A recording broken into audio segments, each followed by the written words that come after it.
jo klart, at når man selv har en interesse for det, så smitter det også af på eleverne.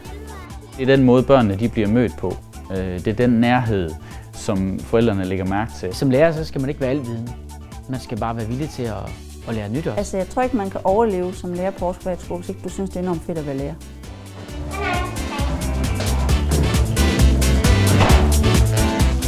Aarhus Privatskole er en lille privatskole. Den bygger på faglighed og trivsel.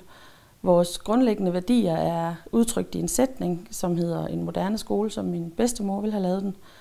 Bedstemors værdier, det kunne være sådan nogle værdier som ordentlighed, pligtopfyldenhed, høflighed. Nogle af de gamle undervisningsprincipper som udenadslære og den slags ting, kunne jeg godt finde noget værdi i, så det hele ikke bare gik alt for stærkt.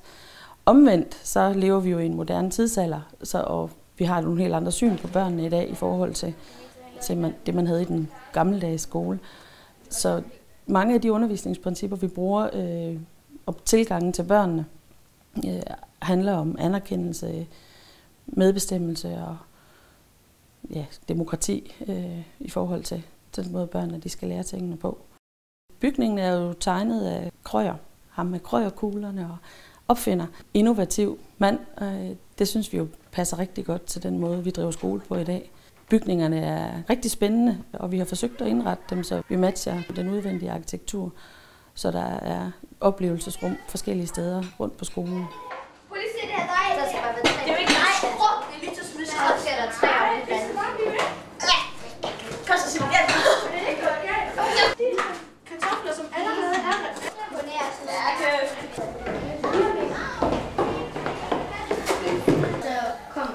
Det vi hører fra børn og forældre, besøgende, der kommer ind på skolen, det er, at der er hyggeligt, hjemligt, rart og trygt. Et sted, man kan få lov at være sig selv, og hvor man får lært noget. Skolen er indrettet også efter børnenes forskellige læringsstile.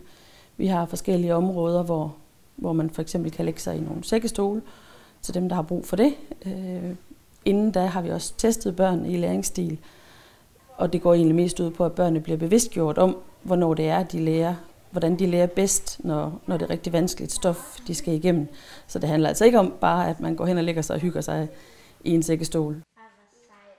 Som en del af vores trivselsarbejde på skolen har vi en venskabsordning, en venskabsklasseordning, hvor det kunne for eksempel være 1. klasse og 5. klasse, der er venskabsklasser. Hvor vi så har, altså hver gang der er et arrangement, jamen så er det de 2 klasser, der arbejder sammen. De er med i undervisningen en gang imellem, hvor de hører de små læse op, og de ved, at hvis skulle der ske et eller andet ude i gården, jamen så kan man altid finde sin skoleven og få den til at lige at trøste eller snakke lidt sammen. Skal I se klasse? Nu skal vi til at snakke med eventyr. Og til det der skal vi bruge vores iPads. Vi har valgt at udstyre alle elever med iPads, fordi vi ser IT som en vigtig del at have. Og grunden til, at vi har valgt iPadsen, det er, at vi synes, at iPadsen er et fantastisk medie at have, fordi den er nem at have, og den er nem at komme på. Man løfter låget, og så er man på med det samme. Og så vi ser det som digitalt panelhus. Nede på jeres iPad, så skal den se sådan her ud, ikonen. Kan I finde den? Jeg har fundet den med de 2 skyer. Jamen, det vi gør rent konkret som lærerkollegie, det er, at vi uddanner hinanden også i brugen af applikationer. Vi hele tiden, for der kommer hele tiden nyt. Og hvis man som skole vil være med, så er man nødt til også at udvikle hele tiden.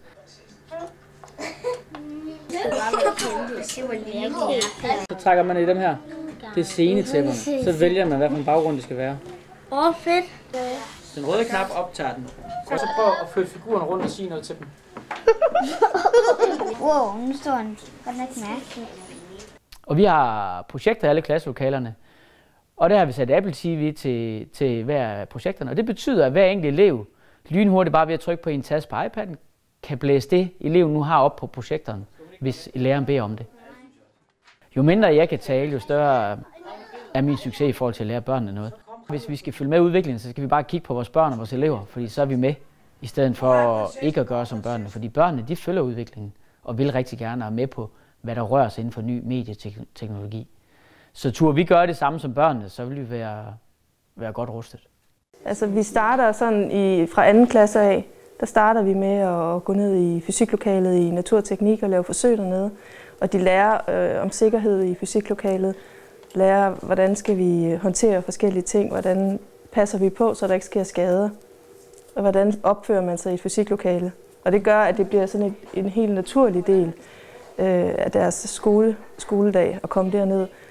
Plus, at nu har vi også et utroligt lækkert fysiklokale. Det er et helt nyt lokale, og vi har alt det nyeste udstyr. Og det gør selvfølgelig, at vi som lærere også rigtig gerne vil derned og bruge de faciliteter, der er dernede. Jeg vægter indretningen af lokaler rigtig, rigtig højt. Jeg tror på, og det tror vi alle sammen på, at det at sidde i et rent og lyst, lækkert lokale, som er ryddeligt og ordentligt, indrettet i spændende farver og indrettet, så tingene fungerer nyt og moderne, det betyder rigtig meget for børnenes indlæring. Som ny skole er det klart, at alle vores lokaler er nye. Det betyder også, at vi har et splinternyt fysiklokale, som er indrettet efter alle de nye principper.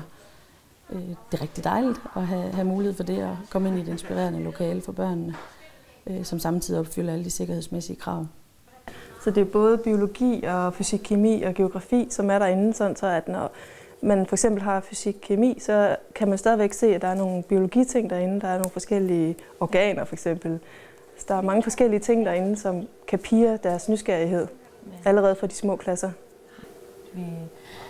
De laver forsøg selv hver eneste uge, sådan set. Det det prioriterer vi rigtig højt, for vi kan se det der, at den nogle gange lidt svære teori giver mening for eleverne, når de kan se det i praksis. At der sker rent faktisk det, som vi talte om lige før. Det er jo klart, at når man selv har en interesse for det, så smitter det også af på eleverne. Man kan tydeligt mærke på eleverne, at når man virkelig brænder for det, at så er de også fanget af undervisningen. Vi har sådan en science-konkurrence hver måned i de forskellige fag. Det veksler om det er naturteknik, fysik, kemi, biologi eller geografi. Og der kan vi i hvert fald mærke, at eleverne er meget interesserede og glæder sig til at høre, hvem der har svaret rigtigt og hvem der har vundet. Vi ser også, at den her konkurrence, den her udstilling, det bliver sådan et samlingspunkt for elever, både store og små, der står sammen, og de små spørger måske de store lidt om hjælp, og de store hjælper de små, uden at give dem alle svarene, for de vil gerne selv vinde. Vi har en vandautomat på skolen. Vi mener, det er rigtig godt, at børnene drikker vand, og vi hjælper dem til at huske at få fyldt deres drikkedunke. Vi har en frugtordning, så børnene 3-4 gange ugentlig spiser skolefrugt. Så har vi jo mælkeordning, som man kender fra alle andre skoler. Derudover så har vi en madordning, hvor man på nettet kan bestille mad, som bliver leveret på skolen. Og det er sund mad og sund fornuftig, og også til fornuftige priser. Hvis man ikke har noget at bestille, så har vi en automat, som har forskellige slags sund mad, så børnene kan gå op og trække sig et måltid. Og der kommer frisk mad i 2 gange dagligt. En alle idrætstimer, så skal man helst have næsten alle børn til at svede. Så har det været en succesfuld idrætstime. Jeg går ud stort set, ikke hele året, men jeg går ud en stor del af året, også selvom der kommer lidt regn. De elsker at komme ned i skoven, og der er jo alle mulige tumleleje, man kan lave med dem dernede. Drenge og piger, vi må ikke stå tættere på fanen end 4 meter. Vi må ikke stå lige ved siden af den. Nej. Nej. I skal vinde alle sammen.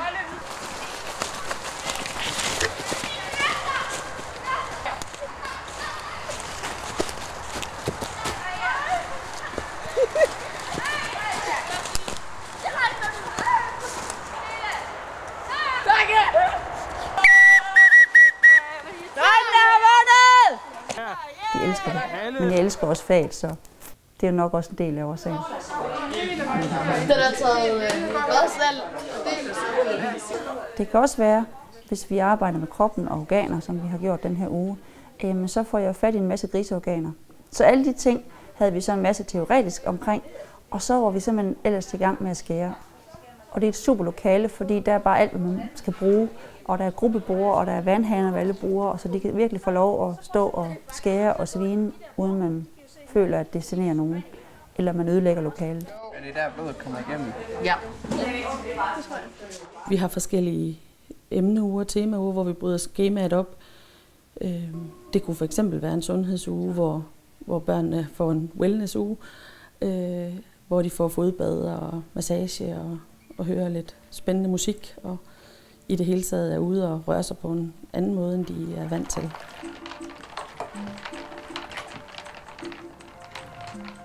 Faktisk så kommer forældrene tit og fortæller, at det, som gør, at vi har en anderledes SFO, det er den nærhed, som personalet de har. SFO'en er fra 0. til 6. klasse, sådan som ser ud lige nu. Her sidste år har vi lavet det, der hedder klubben, som har så gjort, at vi har 5. og 6. klasserne med os. Ellers har det før været tilbud fra 0 til 4. klasserne, men nu tilbyder vi så op til 6. klasserne. SFO'en bruger de samme lokaler, som skolen gør. Vi bruger hele indskolingen fra 0. til 4. klasse. Bruger vi klasselokalerne, når skoletiden er over.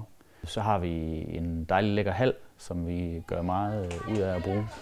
Og så har vi selvfølgelig de udenomsfaciliteter med legeplads. Og så har vi det, vi kalder klubben, som er nogle lokaler, som ligger lidt for sig selv til de lidt større børn. Klubben er et tilbud, som er for som umiddelbart er det for 5. og 6. klasserne. De må selv lave te og bruge de faciliteter, der er dernede, som mikroovn og almindelig ovn, hvor de kan bage boller og sådan nogle ting og sager. For at gøre det der tilbud til de store elever ekstra interessant, så gør vi det, at nogle gange så holder vi klubaftener. Det vil sige, at det gør vi hver 3.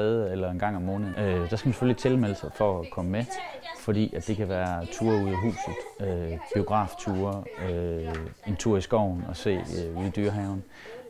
Men det kan også være en almindelig klubaften, hvor man er derhjemme, sidder og spiller, og så er det jo helt fantastisk, at de har skolen for sig selv. Hele skolen for sig selv som legerum. Så skal I farve en orm for hvert ord, I fandt med o-lyd. Den visker vi ud igen, den der. Den duer ikke, vel? Det er jo også lidt i forbindelse med bedstemors værdier. Der har vi morgensang. Lige nu er det 2 gange om ugen, hvor alle skolens børn er samlet, og vi synger en gammel sang, og vi synger en lidt mere børneagtig sang. Sangene bliver forklaret fra børnene, så de ved, hvad det er, de synger om. Og til morgensang gennemgår vi også de forskellige dage, der er hen over året, og traditioner og årstider. De 3 dage, hvor der ikke er morgensang, der er de ude at løbe i det, vi kalder løbebånd, hvor de i området løber cirka 20 minutter, kvarter til 20 minutter hver morgen.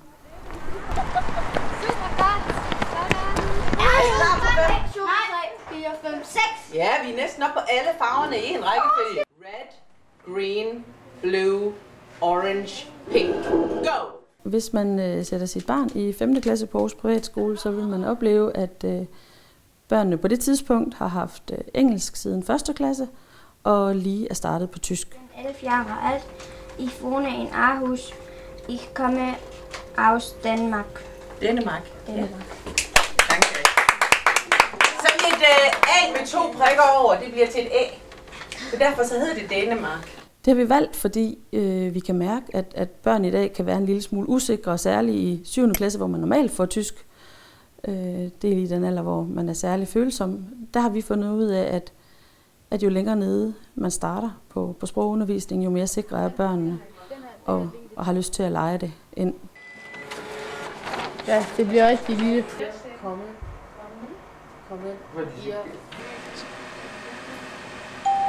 Når børnene forlader Aarhus Privatskole, så synes jeg, og det er også det, jeg hører, at vi har nogle børn, som har fået rigtig meget fagligt. Alle de børn, der kommer ind på skolen, og der kommer selvfølgelig nogen ind, som har haft et rigtig træls skoleforløb, inden de kom til os. Alle vores børn, de rykker minimum 2 karakterer fra hvor de er.